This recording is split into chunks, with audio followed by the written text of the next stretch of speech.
Gubernur DKI Jakarta Anies Baswedan disebut sudah dinyatakan negatif COVID-19 dan akan segera kembali berkantor di Balai Kota DKI Jakarta. Informasi tersebut disampaikan Wagub DKI Ahmad Riza Patria Selasa kemarin.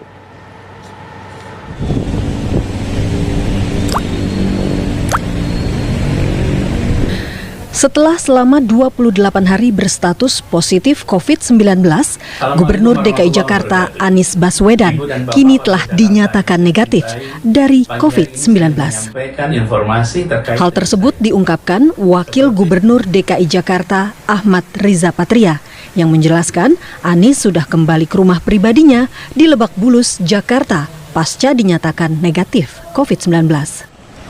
Alhamdulillah Pak Anies hari ini sudah negatif, sudah pulang ke rumah dan akan segera nanti kembali ke Balai Kota. Kira-kira kapan? Ya nanti kita lihat, saya kira tidak lama lagi ya, mudah-mudahan segera. Yang pasti sudah negatif ya, Alhamdulillah ya. Sebelumnya, Anies Baswedan dinyatakan positif COVID-19 setelah menjalani swab tes PCR pada 30 November 2020 lalu. Anies pun langsung menjalani isolasi mandiri di rumah dinas Gubernur DKI di Taman Suropati Menteng, Jakarta Pusat. Setelah 28 hari menepi, Anies kini kembali dihadapkan dengan tugas berat menanggulangi pandemi di DKI Jakarta yang belum menunjukkan penurunan angka penyebaran COVID-19. Tim TV One mengabarkan. Untuk mencegah penyebaran COVID-19 di Sumatera Utara, pengelola destinasi wisata diwajibkan menerapkan protokol kesehatan bagi setiap pengunjung. Di lokasi wisata Istana Maimun, misalnya salah satu destinasi wisata sejarah terkenal di Kota Medan ini, mewajibkan pengunjung yang datang menggunakan masker, pengecekan suhu tubuh, mencuci tangan, dan menjaga jarak.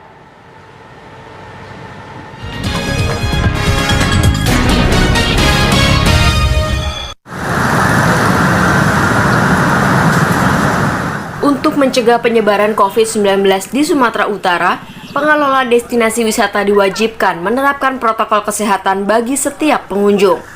Penerapan tersebut terlihat di Istana Maimun, salah satu destinasi wisata sejarah terkenal di Kota Medan. Situasi pandemi membuat masyarakat harus beradaptasi dengan keadaan baru, yaitu mematuhi protokol kesehatan yang ditetapkan oleh pemerintah. Kewajiban ini berlaku mutlak bagi sarana-sarana publik yang ramai dikunjungi masyarakat. Salah satunya adalah destinasi wisata Istana Maimun yang terletak di Jalan Brigjen Katamso, Medan. Sejak memasuki normal baru pada Juni lalu, destinasi yang sebelumnya ditutup ini sudah kembali dibuka. Pengunjung yang hadir wajib menggunakan masker, pengecekan suhu tubuh, mencuci tangan, dan menjaga jarak. Terlebih destinasi ini semakin ramai dikunjungi oleh wisatawan luar kota Medan saat memasuki libur akhir tahun. Awalnya kecemasan warga berkunjung ke destinasi wisata terlihat jelas, ditandai dengan rendahnya angka kunjungan yang kurang dari 100 orang per hari. Kini angka kunjungan wisatawan ke Istana Maimun perlahan mulai naik mencapai lebih dari 500 orang per hari, meskipun protokol kesehatan diterapkan secara ketat. Memang anjuran dari pemerintah harus pas masuk ke sini harus periksa dulu masker sama cuci tangan sama suhu. Hanya kecemasan satu karena ini kan nggak bisa berdekatan rame-rame gitu. Adalah kecemasan gitu kan. Karena dibilang nggak bisa berdekatan ya harus jaga jarak lah Kak. Kalau saya sih karena adanya wabah corona kayak gini jadi lebih aman ya kalau ada pemeriksaan kayak gitu. Jadi nggak was-was gitu karena kan kalau di rumah aja gara-gara corona jadi bosan gitu kan.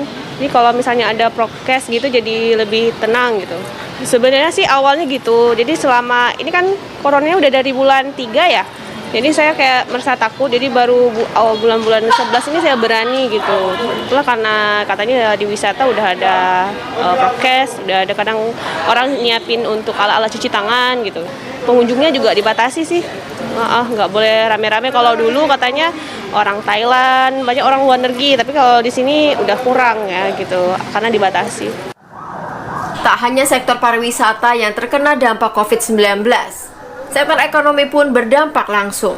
Pariwisata berbenah untuk menerapkan protokol kesehatan agar dapat berputar roda perekonomian. Seorang pekerja event organizer asal Salatiga, Jawa Tengah yang terkena dampak COVID-19 pun merubah haluan menjadi pengrajin kulit sapi demi menghidupi keluarga di tengah pandemi. Inspirasi untuk tidak menyerah pada keadaan ekonomi yang buruk di tengah pandemi COVID-19 ditunjukkan oleh Kurnia Bagus Jatmiko, warga Sidomukti, Kota Salatiga. Berbekal hobi yang pernah ia pelajari di saat waktu luang, Jatmiko memutuskan untuk membuka bengkel kulit yang berada di rumahnya.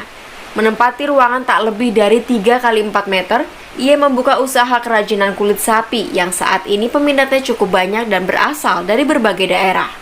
Aneka kerajinan kulit sapi berupa dompet, tempat kartu identitas, tas, cover korek api dan gelang dibuat oleh Jatmiko tanpa bantuan mesin alias semuanya dikerjakan secara manual, mulai dari pemotongan bahan hingga proses penjahitan. Untuk proses pembuatan aneka kerajinan kulit ini, Jatmiko memerlukan waktu bervariatif, mulai dari 1 hingga 4 hari untuk pengerjaan satu buah produk, tergantung tingkat kesulitannya. Salah satu produk unggulan dari Jatmiko ini adalah dompet kulit ukir, di mana pada bagian depan dompet bisa diukir dengan gambar sesuai pesanan konsumen. Untuk tiap produk dijual antara Rp100.000 hingga Rp600.000, tergantung jenis produk yang dipesan dan bahan kulit yang digunakan. Prospeknya menurut saya ya lumayan lah mas. Kulit itu kan awet, jadi beli meskipun harganya ya agak mahal gitu, tapi awet gitu loh mas. Jadi sekali beli itu bisa 5-10 tahun masih bisa dipakai. Ya alhamdulillah mas, dari awal pandemi sampai sekarang ini lumayan bisa mencukupi dan juga meningkat tiap bulannya gitu. Dari hasil usahanya ini, saat ini Jatmiko bisa menyambung hidup keluarganya di tengah pandemi COVID-19.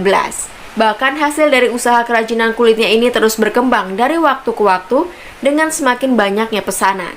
Dari Salatiga, Jawa Tengah, tim TV One mengabarkan.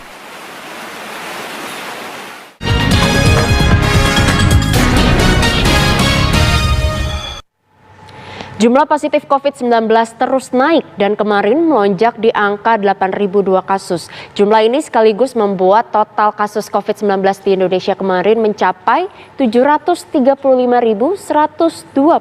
kasus. Untuk kasus meninggal dunia mencapai total 21.944 kasus, di mana terjadi kenaikan sebanyak 241 kasus.